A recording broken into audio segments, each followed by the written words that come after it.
It's another edition of Time About the Movies, and today we're taking a look at the four films of October 28th, 2005. A lot of notable movies to end the month up here. We have a sequel to last year's big horror breakout hit Saw.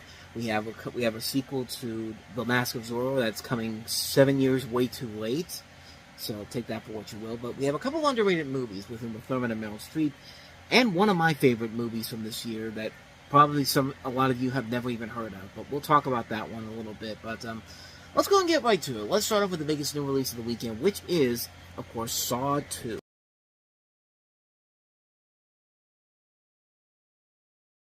So kind of like with the first movie, you have a group of ex-convicts who are trapped by the Jigsaw Killer, played by Tobin Bell, inside of a house and must pass a series of deadly tests to retrieve the antidote for a nerve agent that will kill them within 2 hours. Story is not really much of a thing that you really go into these movies for anyway, but then again, the last Saw movie, Saw X, which was was a prequel, was actually pretty good in terms of the story and the kills as well. But this movie, you're mostly seeing how they're going to up the ante from the kills they had from the last movie, and because now they have more of a budget to do whatever they want with them, and because there's more of a buzz compared to the first movie, you actually do get a really good film with a lot of really intense killer gore scenes in here. And yeah, the trap sequences are nicely done. Tobin Bell is a very good Jigsaw Killer in here.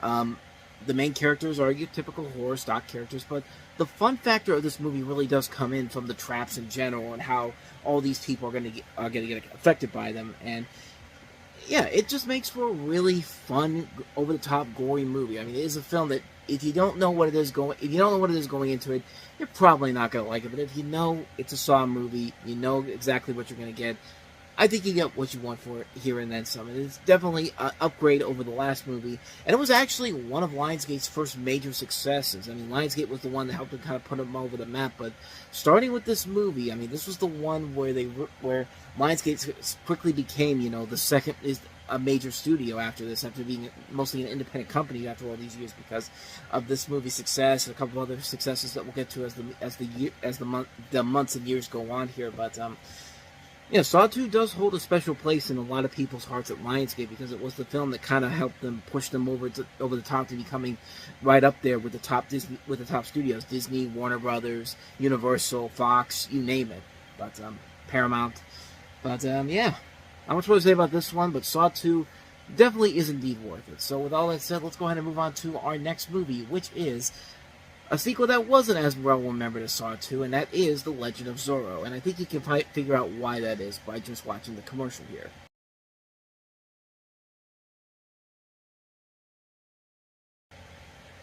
I think that trailer pretty much shows you everything that's wrong with the movie. First of all, PG rated. The original was PG-13 and was not meant for kids, but this movie is clearly intended for kids. It's coming 7 years after the original. Yeah, you can bring back as many people as you want from the first movie. You can bring back the director if you want to. You can even bring in the people who are the Pirates of the Caribbean. You better have a really good movie here, but sadly you do not. In 1850, against the backdrop of political unrest as the scheming Jacob McGivens tries to stop California from joining the Union, the mysterious black cape masked swordsman Alejandro de la Vega, aka Zorro, finds himself in an unavoidable predicament.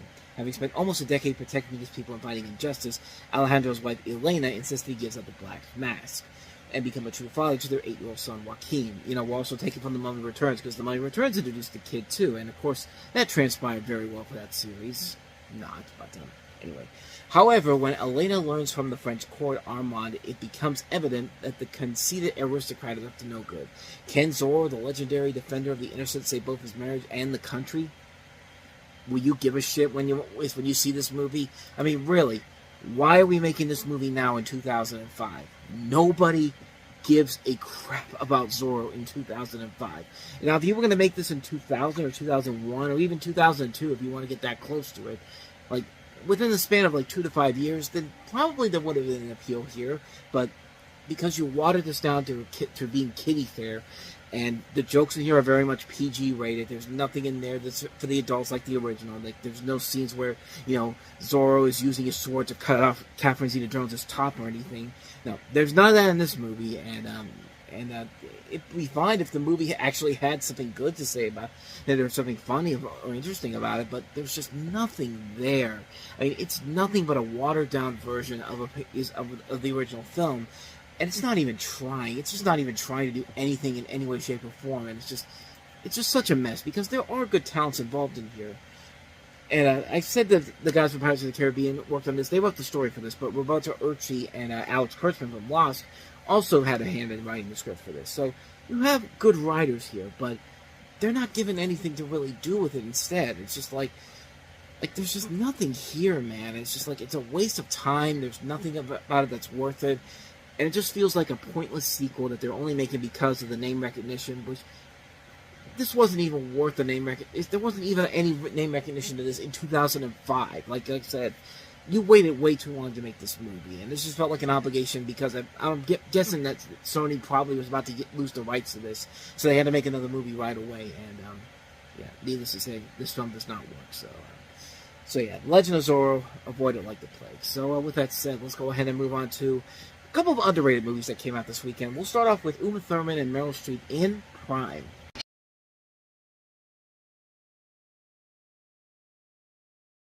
In colorful, bustling, modern-day Manhattan, Ralphie Gardet, played by Uma Thurman, meets David Blumberg, played by Ben Younger, who's also the director of the film. He also did Boiler Room before this.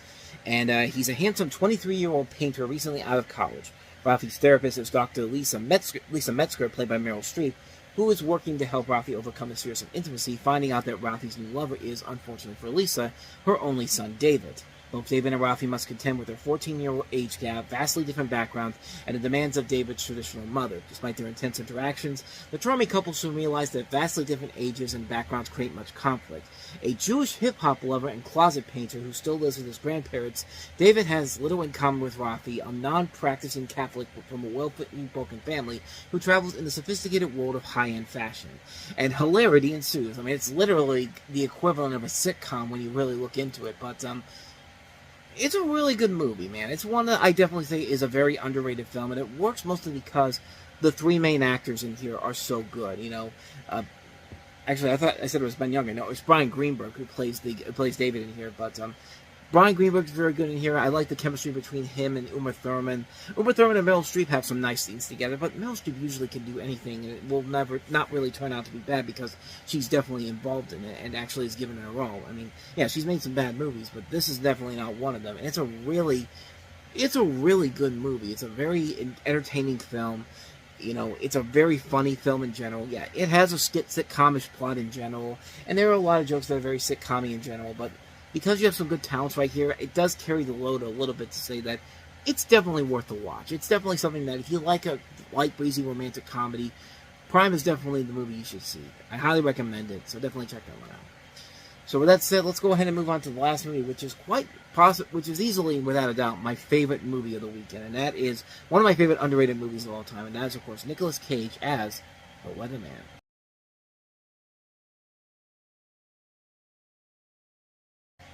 So The Weatherman is a movie that stars Nicolas Cage as a weatherman in the midst of a midlife crisis. He plays Dave Spitz, a local weatherman in his hometown of Chicago, where his career is going well, while his personal life, his relationship with his perfectionist writer father, played by Michael Caine, his neurotic ex-wife, played by Hope Davis, and his now separated children, one of them played by Nicholas Hoult, is spiraling downward.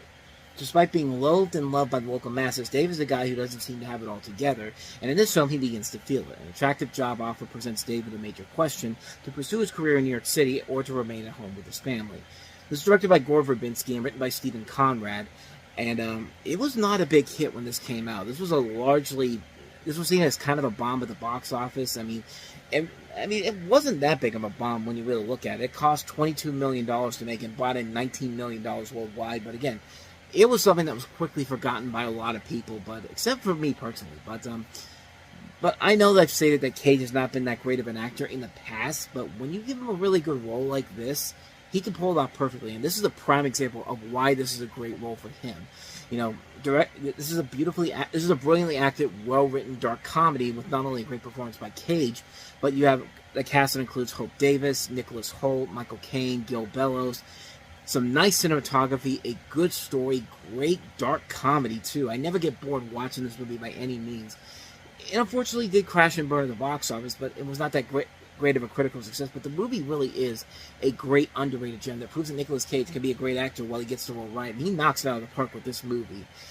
You know, it inspired me a lot because it proved that in a time when you had like a lot of blockbusters reigning supreme, there are still those little movies like this that are reminiscent of the ways movies used to be. Very story-driven, competently handled. To say whether or not this is Cage's best as an actor, it's a really close call. I like a lot of his. I do like a lot of his movies. I like his performance in Leaving Las Vegas, Raising Arizona, Moonstruck, Peggy Sue Got Married, even over this hot stuff like Vampire's Kiss, Con Air. I mean, Lord of War. We just talked about that one not too long ago. This is definitely a movie that's right up there with some of his best movies in general. It just has so many great lines in it too, and so many great kind of relatable moments in general, like the scene in the trailer there where he's a weatherman. Of course, he's going to get the weather wrong, and when it does, people won't be afraid to throw stuff at him, food at him. And there's like a great montage of all the stuff that's been thrown at him, like chicken nuggets, drinks, a Whopper, a taco, like. It's a running gag in the movie, and it's one of those things where it makes a lot of sense. A lot of the stuff in this movie that happens does make a whole lot of sense, and it makes for a really good, criminally underrated film that sadly I don't think a lot of people give it the proper respect it deserves, but it's definitely a film that is well worth a watch. This is one I highly recommend. Definitely check out The Weatherman. It's definitely one movie you can't afford to miss. And so with that said, we wrap up another edition of Time About the Movies. The next time we meet, we have 2 movies to kick off the holiday movie season. Disney trying to go it on their own, with Pixar potentially leaving them in the next couple of months. We have Chicken Little. We also have Sam Mendes' Jarhead with Jake Gyllenhaal and Jamie Foxx. Great war movie in general. But we'll take a look at both of those movies, both on the next episode. But until then, thank you so much for watching. And if you want to see more videos like this, please hit the playlist on the next page. Check out the previous episode. And also don't forget to hit the like, subscribe, and notification button if you want to get updates on when new videos get posted up. We post here every day, so definitely hit the like, subscribe, and notification button if you like these videos and want to see more of them. So, with all that said, I am off. I will see you guys next time. And until then, as always, take care.